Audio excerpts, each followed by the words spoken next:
Hello, everyone. Welcome to another edition of FitRx. I'm your host, Dr. Greg Dennis, and I'm very excited to be interviewing my guest today, Dr. Benjamen Morrell, MD. As you know, listening to my podcast, I always like just visiting with like-minded people, especially like-minded physicians, and I always get even more excited when I find specialists who really practice more integrative type medicine and have gotten away from the standard. You've heard me call it the quote sick model of healthcare, and uh, specialists who really practice this kind of medicine, they're few and far between, and especially in psychiatry. And so Dr. Morrell is a psychiatrist who practices integrative medicine and has an integrative clinic. And so we're going to visit with him today just about what he does. And I'm sure we'll talk about this more, but for me as a primary care physician, psychiatry has always been one of those, I guess, frustrating, uh, fields to refer to because they just, they come back on a sack full of medicine, just immediately Right. get placed on medication, and don't even talk about anything else. And when my patients come back to me, they're like, yeah, the doctor spent 2 minutes with me and just said, here, take this medication. And so it's always been one of those frustrating things. So very excited to know this guy, and he's a local. He's in Oklahoma, and so just excited to visit with him. So Dr. Morrell, welcome to the show. Yeah, I appreciate it, man. And I can agree with what you're saying there. That was the frustrations I had in my own field was just seeing the heavy medication burden and polypharmacy, and everybody gets a 10-15 minute interview, half-hour interview that's, kind of cold and quick, and to leave with two or three pills that sometimes but rarely work, but more often cause a lot of problems for them and doesn't actually solve the core of the issue. And I got fed up with that pretty quickly. Even in residency training, mine was during the whole COVID pandemic or the pandemic. So to be able to experience it at that level, going down to that particular time, certainly woke me up rapidly to what was going on, people profiting on, certain situations and in my line of work, the way I go about it is I genuinely care. So I'm not a fan of that particular approach. So I didn't get along very well with that strategy, and to set out and try to solve it has been the mission here, and it's going pretty well so far. Yeah. Well, talk a little bit more about that, if you will, because most physicians, and I don't really understand this now being kind of on the other side of it, but most physicians and especially specialists seem to be the worst, but they'll go their whole career and like not even question what they're doing. I mean, it's almost just like they've got the blinders on. And I was fortunate. I mean, my listeners have heard my story before, but I was fortunate to just realize after a while, and I used to practice like that, but I was fortunate to just be like, you know what, like what I'm doing isn't working, and I kind of took a step back. But most physicians don't. I mean, they just don't ever realize that. So, talk us through. I mean, it sounds like you realized that early on, which good for you. But Yeah. talk more about that. Like, how did you realize that so early on? And then, talk about, I guess, that kind of evolution for you, Sure. getting to Yeah. where So you I are would say, today. So, so first things first is I was my first patient. I had PTSD. I watched my little brother get hit by a truck twice when I was 5 years old, ran over, backed over. And that was one of the many things I had seen growing up with 10 brothers and sisters in rural Oklahoma. So obviously, like the nature of, anxiety, fears of being around people, questioning God, questioning reality, dissociation, looks like ADHD, struggling in school, and then your standard Oklahoma health. So struggling with overeating and impulsivity. So it's a pretty rough go there. What saved me was purpose on the front end when, I never really cared, to be honest, about anything until I was around 18 years old. And that moment that I was like, okay, yeah, I can keep walking this path and I already know where it's going. Looks like a trailer park and some meth, or we can go this other direction. And ultimately, it was my little brother who ended up living. And he's mentally and physically handicapped, has the IQ of about a 2-year-old, special needs, but absolutely beautiful human being. The light shines through Greg. And I grew up playing with him, taking care of him. So when, and at the end of my like 18 years old or so, I looked at my life and I really feeling like nothing matters. Who cares? And I saw my little brother on the end of the couch playing. I said, Benjamin, you could say nothing matters, but you can't say that that doesn't matter. Can't do that. And in that moment, I said, well, I just want to give that back to the world, to give to the world what those doctors gave to my little brother was a second chance at life. So on the front end, that was all that I needed, because for the first time in my life, anybody who has PTSD or grew up with trauma, or depression, they'll tell you like you just don't feel a lot of positive emotions. And when it finally clicked online for me, I had something to give or to work for, and I didn't even really care about myself. And I feel like to go through medical school, you kind of have a little bit of reckless abandon and not care about your own health too much. But yeah, so obviously going through that my own self, and then healing myself going through college and then medical school.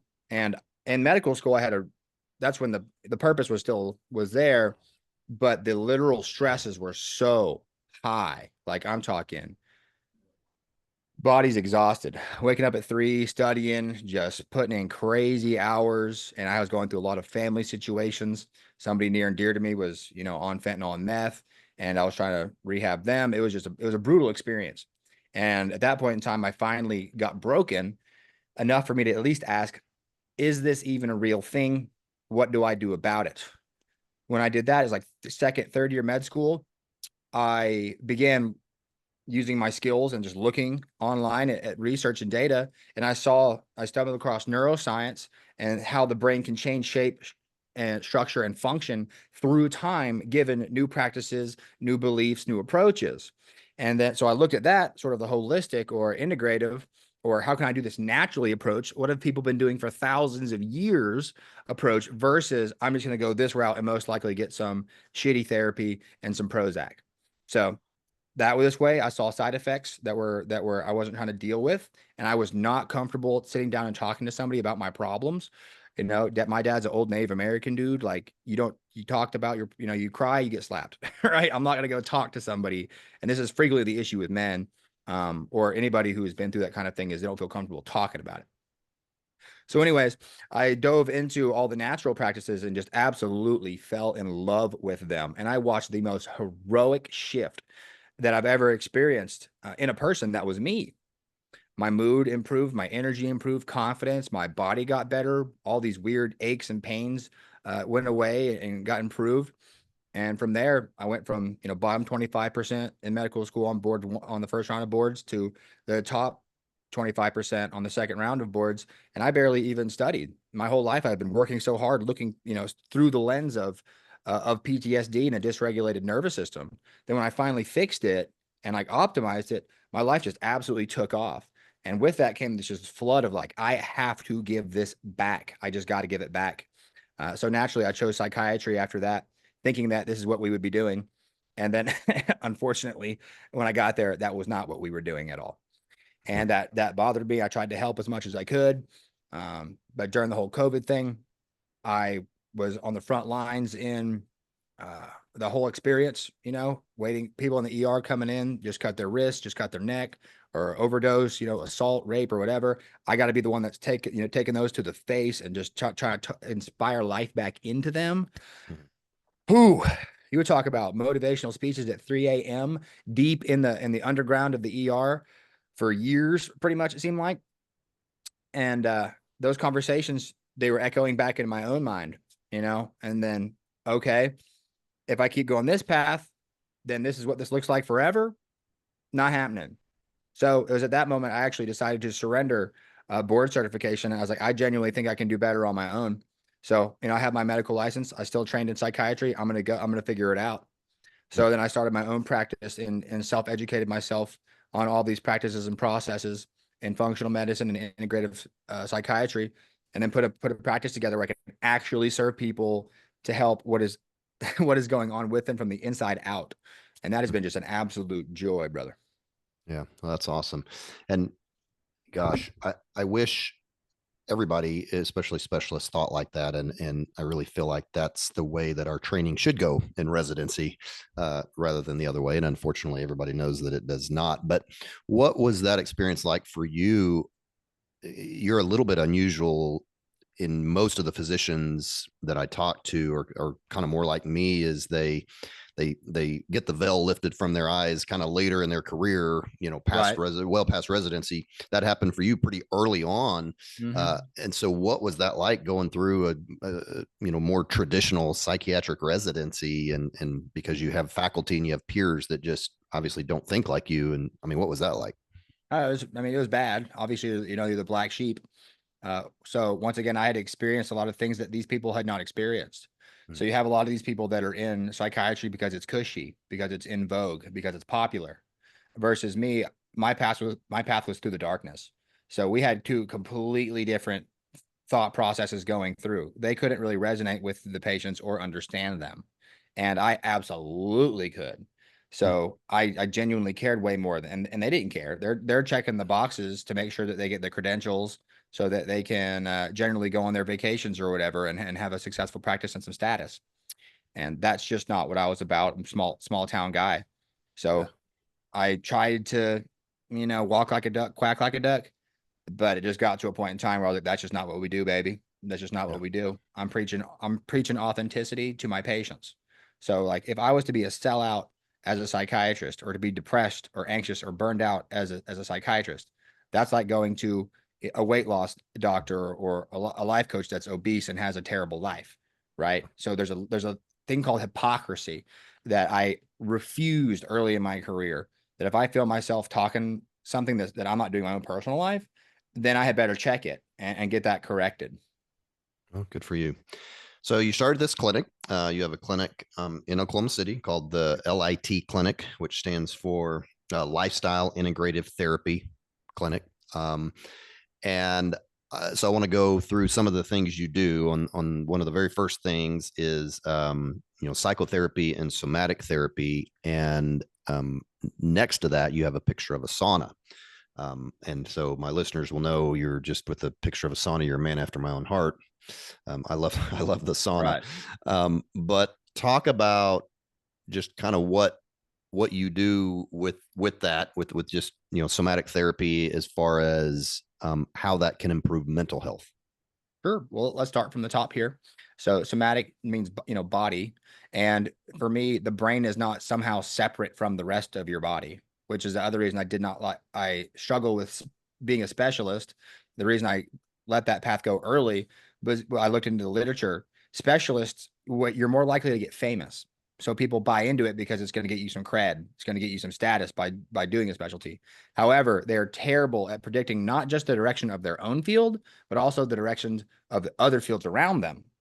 And that's because their vision is so narrowed onto this one thing, where it's all being funneled into this. So then we're blind to the rest of the world, and you can't account for all the factors.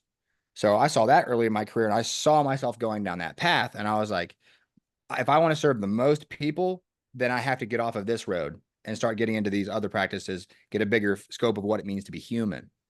And when I did that, very quickly, I realized, doing psychotherapy, there's no point in me talking to somebody if they have severe back pain, they didn't sleep right, they ate a gas station burrito and drank a Red Bull, and they just got into a fight with their old lady, and they have a and they're right. That person just they're so dysregulated. There nothing is going to be comprehensible coming out that I can even work with. So what I came up with was the PIE system: physical, intellectual, emotional, and spiritual. These are the 4 ways that we are trying to shift your state into a better one. So if you're in a bad state of being, if we can do something for your physical body, such as somatic therapy. And once again, I was my first patient. I realized this. I would be having a terrible day. Like, I'm talking rough. And then I would go foam roll and catch a workout and literally just heroically turn around what I thought was on the way to a depressive episode. And now I'm feeling way better. Same thing I found for practices such as journaling, where I would write my thoughts out and get a plan together because I was so disorganized. Whenever I wrote, my brain would get itself in sync and we were on a plan, and I would feel better, have a little bit of vision. I play music. I play guitar. That's what saved me in college, to be honest. And then also Native American flutes. Before I play those, I can feel everything once again. And then spiritual, which was a new one for me. I was pretty stout atheist during the med school days, which was probably part of my problems, but have since made my way back to some good old Christianity and spirituality, merged with like a lot of neuroscience, of course. But essentially, so if we can take somebody and run them through this filter, right? So they come into my practice, right? And I'm thinking, how can I solve this person's problems? Is if I had no medications, if I didn't have Xanax, if I didn't have any of these things, what can I do for this person? And I've watched this happen where they come in looking like I'm talking shit. I'm talking tired, they're fatigued, they're beaten up, they're abused. We'll have a great conversation, motivated, purpose driven on why should they even be alive.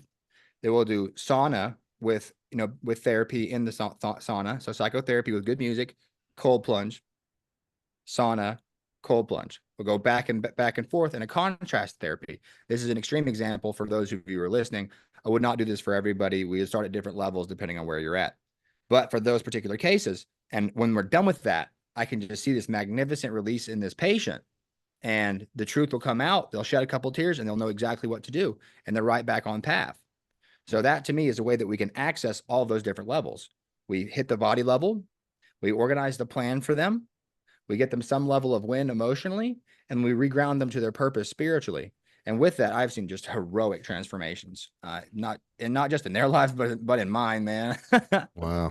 So are you doing this along with the patient, getting in the sauna and getting in the cold pool with them? Wow. We in it together, baby. We in it together.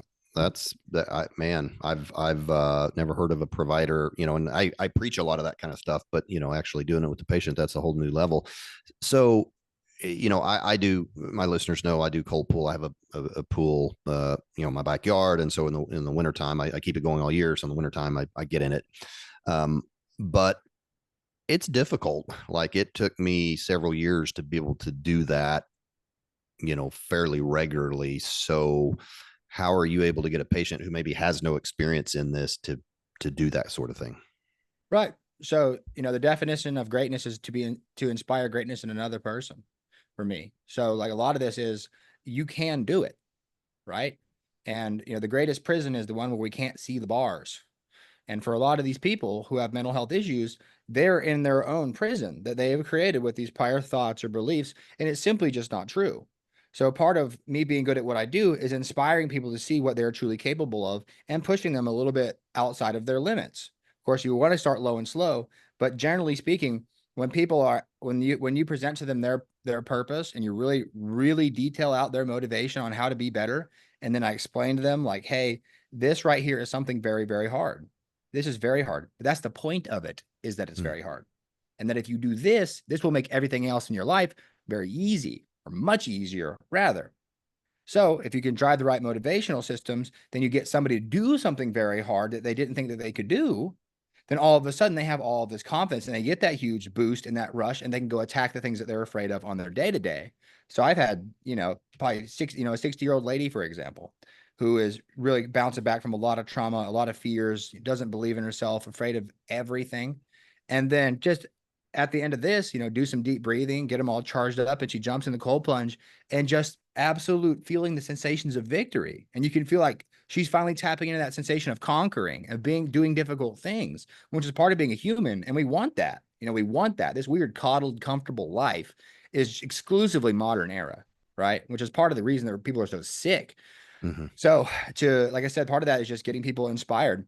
And mind you, I'm not like peer pressuring or forcing anybody to do it. It's exclusively voluntarily, and you have to sign a waiver. Sure. Right? Yeah.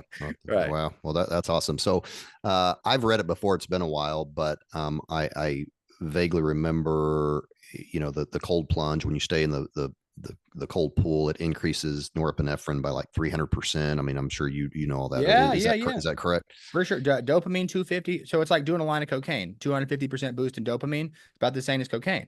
So think about this in terms of state control. The state is going to dictate your thoughts, beliefs, and actions. So the person comes in and they're in a terrible state of being. They're depressed, they're downtrodden, they're exhausted, they have no wins. So if I can transform that state, right?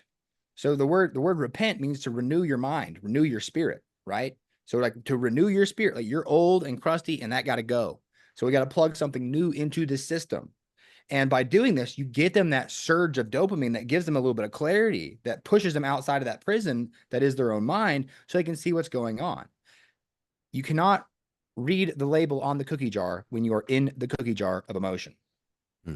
These people are in the cookie jar of depression, trauma, anxiety, and it is my job to crack that cookie jar so they can see what's going on, even just briefly, brother, so that then they can do the math on, okay, what does it make sure I don't find myself back into these situations, or take one step, the smallest step that would actually make this better in the future now.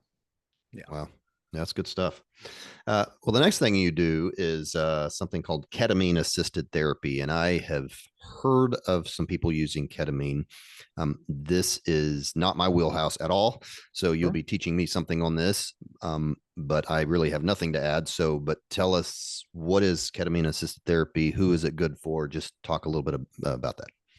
Sure. So, in general, ketamine has been an excellent medication since the 70s, very well tolerated, and not a lot of risk profile, which is the most important thing that I'm looking at. Also, ketamine is a naturally occurring molecule. So that's the other thing that generally makes me feel a little bit better about things. Although it is synthesized. It did take a bad rap, as do most psychedelics on the front end, such as like, we don't know what this does, we don't know why it works. So some providers are very afraid of it because we don't really know why it does what it does. And then of course during the 70s and 80s, there was the whole or 60s rather, the psychedelic wave, mushrooms and such. So it kind of gets lumped into that category, unfortunately. Uh, Ketamine was different in that it was already proven in the medical world to be highly valuable for surgery. So it kind of snuck past everything else because they were only using it for those surgeries as an anesthetic. However, so many people were bouncing back coming out of surgery feeling way better from their depression, actually, and their mental health. And they're like, well, what? Okay. People saw that a couple of times. Like, oh, it must be the ketamine.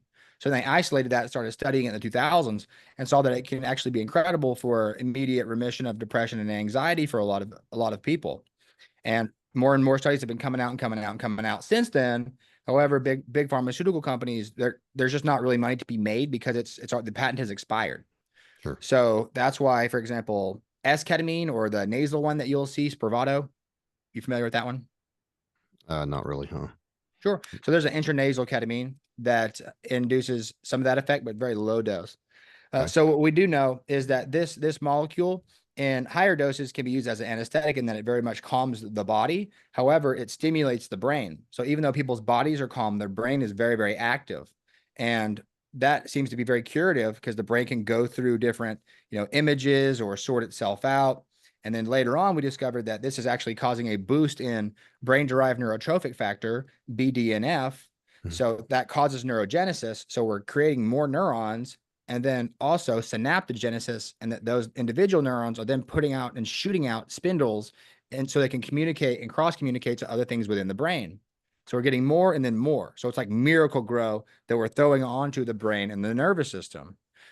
When we pair that with the appropriate conversation, and I'll usually do breathing techniques, meditation, or prayer for my patients, designed to target what they're trying to work through, whether that be building their confidence, trying to experience love for the first time, or overcoming some weird life transition or death of a loved one.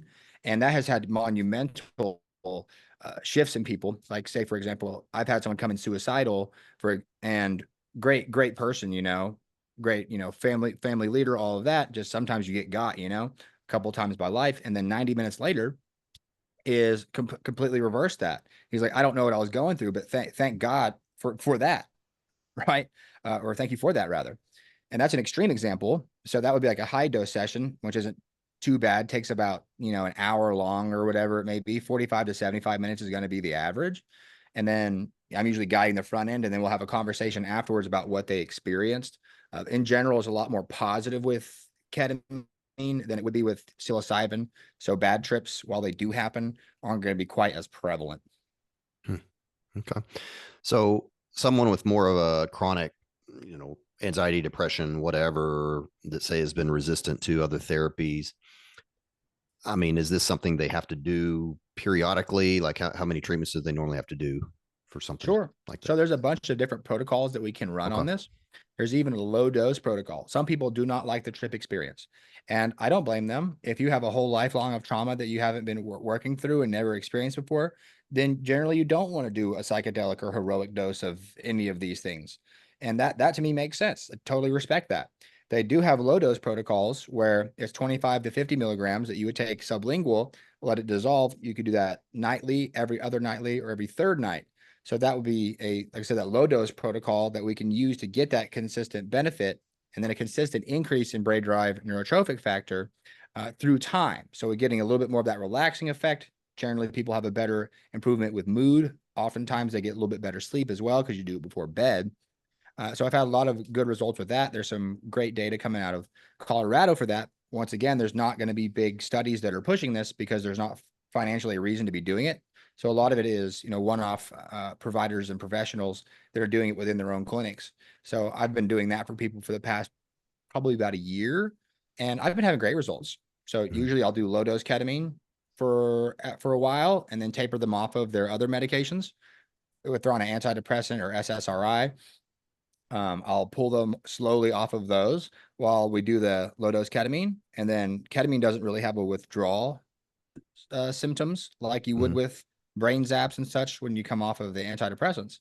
So I use that as a placeholder, and then you can come off of the ketamine clean. So that's been very, very potent.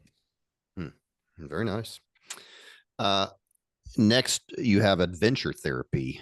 So talk a little bit about that you do with patients. Sure.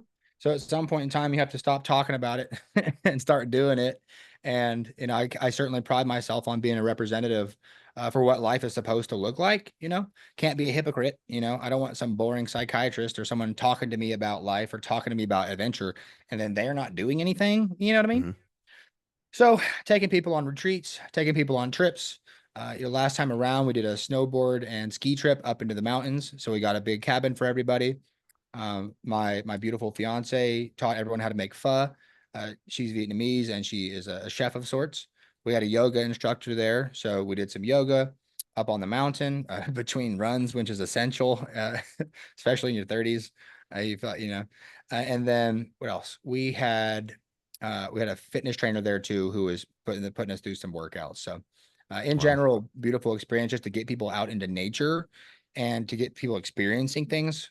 For teenagers, for example, like I can get more done I have 2 e-bikes that I'll take people on rides or whatever. And the kids love the e-bikes, it goes about 25 or whatever. And you can just see their entire mood just change. And it's like, at what point in time are these kids, they're not sick, they're not anxious, they're not depressed, they're deprived of the human experience that is supposed to be adventurous, brother. Wow. Yeah. Very cool. And then I guess lastly on your website anyways, you talk about breath work and meditation. You've talked a little bit about that, but talk a little more about that as far as, what you teach patients in regards to that. Sure. So I was somebody you would never get to actually do that. Like I said, I was sort of a hard-nosed, rural Oklahoman, but in medical school, one of the first fMRI studies I had seen of the brain, it showed structural and functional brain changes with the application of meditation practices such as breathing or focused on just the breath or on around you. Also, when I worked at the VA, they did biofeedback on me. So I was in the chair. Had heart rate, they had blood pressures, they had peripheral oxygen, they had skin temperature, respiratory rate, all on a screen right in front of me. And I'm hanging out. I'm an athlete. My heart rate's like 44.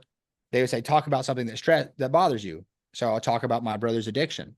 And I would just watch these levels. I'm talking climb, heart rate go to 102, breathing is erratic, temperature goes up a degree, and just geeking out, man, on just thoughts and emotions.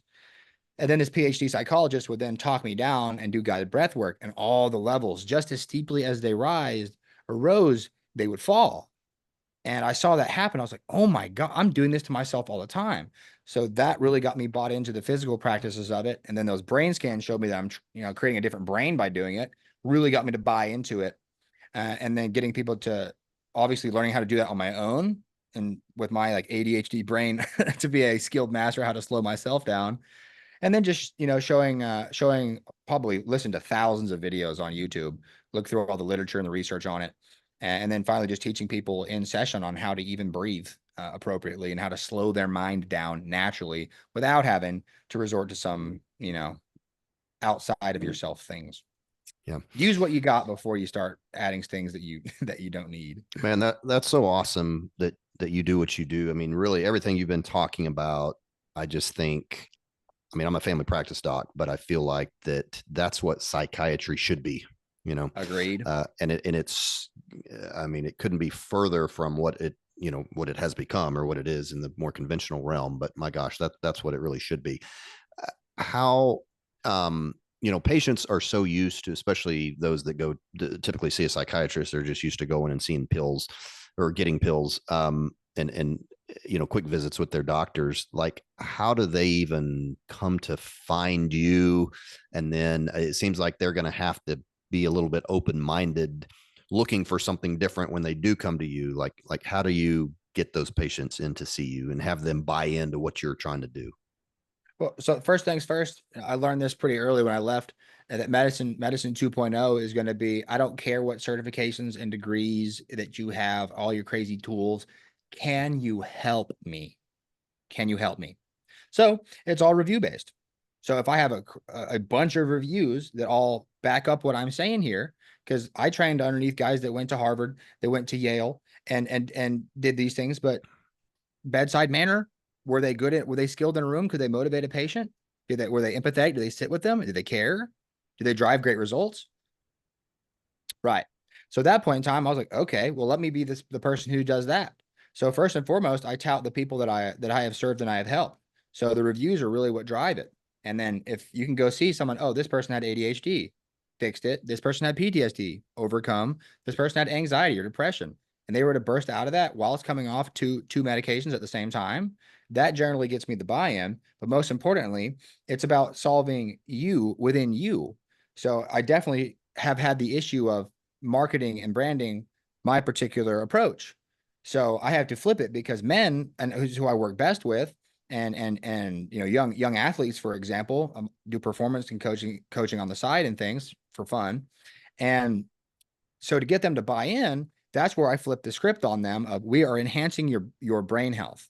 Like, your cognitive function will improve. Your mood will improve. Your organizational skills will improve. Whether you are mentally ill or not, I don't care. That this process is still available to you to make your life better. And if your brain is even 5% better throughout the course of your life, that will make you $1 million. So getting people bought into that process is something I've had to become skilled at, but it Yeah. works. But in Wow. general, social medias I have up and going pretty well, and then my website is great. And building community and doing community level events are the next steps. Sure. Very nice. Um, so I know we talked a little bit about some of the biohacking, you know, the sauna, the cold plunge, you know, that type of thing. And sounds like you do all this yourself. So give us some favorites that you have for just you personally. I mean, definitely that low dose ketamine protocol, I would say, as a number one. In that, we're getting those BDNF levels up. So that would come first and foremost, I would say, to get that neurogenesis and synaptogenesis. Also, that increased levels of BDNF lower neuroinflammation. So just the same way that your body and your nose get stuffy and puffy is the same thing that happens to your brain, right? You just can't see your brain. You can only experience it. So whenever the problem, and then also you can't really experience it because when it goes offline, it's the thing that experiences. So now more unconscious leads to more unconscious. You know what I mean? So that is generally the tool that we can use to get people thinking more logically and cleaner for just a brief duration. So that would probably be my lead point, but nothing to me is going to be better than the 5 pillars of health and wellness: sleep, exercise, nutrition, relationships, and spirituality. Supplements, all of psychedelics, all of this stuff, it's going to get you 5 to 10%, brother. It's going to, at maximum, it's going to get you 5 to 10%. I'm not going to tout this as though it's the holy grail. This is something that can be a benefit, but we must absolutely start with, what is your reason to do any of this stuff? Because we can optimize dopamine just by thinking about it, right? The placebo effect is real. We can scan people's brains and see an outsurge of dopamine if they think that they're getting a pill that helps them. That is insane. That means your brain can do it by its own self. So I'm trying to teach people how they can do that from the inside out, first and foremost. So that always starts with purpose-driven work on what actually matters to you in this life. And then we can start adding some of this other stuff, such as low-dose ketamine. We talked briefly about peptides, even BPC 157. I've seen help greatly with people who have body pain that then Mm-hmm. causes some mental health related issues. And then also there seems to be an inflammation component going on there, which I suspect that it would be lowering neuroinflammation also. This is theoretical, of course, but it makes sense to me logically. Supplements, there's huge rabbit holes, but like I said, at the end of the day, you're gonna be taking handfuls of supplements. It's gonna cost you hundreds of dollars. There's nothing gonna be better than going out to the side of a mountain and doing a breathing exercise and stretching your body out with some good friends or something like that, or snowboarding. Yeah, cool. Well, you also have a podcast. You call it the LIT, your Lifestyle Integrative Therapy Podcast. Talk about that a little bit. How long you've been doing that, and what kind of stuff you talk about on the show? Well, sure. So in general, I'm trying to find people who are, at the top of their respective fields, who are also living great lifestyles. Like, I don't care if you're great at what you do. If you have a sucky lifestyle and you're not happy, like that to me is the old school where you look happy on the outside and then, you're not behind the scenes. I don't like that at all. I think I've lived that life before, and that's just not what I'm trying to deliver to people. So I'm looking for genuinely happy, healthy, athletic, fit people who are doing the things, but have a good way of going about it. And then picking their brains on how did they do that? I want to know what processes and practices and motivations led them to being able to do that. And then, of course, so that's like big people around Oklahoma City, entrepreneurs, somebody who's been through prison and then built a 6-7 figure business. Like, I want to know what was going on there.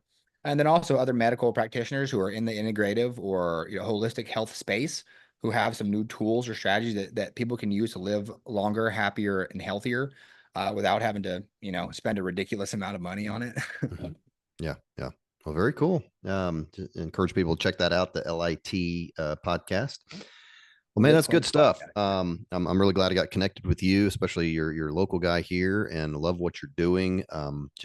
Really, really cool stuff. So, as we kind of wrap up here, well, first, let me tell people how to get a hold of you. So it's the litclinic.com. Is that correct? Is that the best way to just kind of find you? Mm-hmm. Okay. So as we wrap up, I always ask my guest if they could give us one health tip that would make us healthier today. What would you say to that? So stress is going to be the root cause about 90 to 95% of disease. So anything that we can do to start mitigating or limiting the negative stress. So stress in itself is not bad for us. There's eustress and distress. There's good stress and bad stress, right? So I would very much figure out in your life, what are the good stressors, the ones that inspire you to go upwards. Choose those. You're going to have stress either way. Choose the good ones. And the ones that aren't serving you and just pulling you down, I would get rid of those as quickly as possible, because that's a very quick path to a not pleasant future. Yeah. Very nice. We could almost have a whole nother podcast probably on just stress. So, Big facts. And getting rid of that, but very nice. So, Dr. Benjamen Morrell, just really cool stuff. And so encourage everybody to check out his website and podcast. So appreciate your time and appreciate everyone listening. And we will talk to you next time.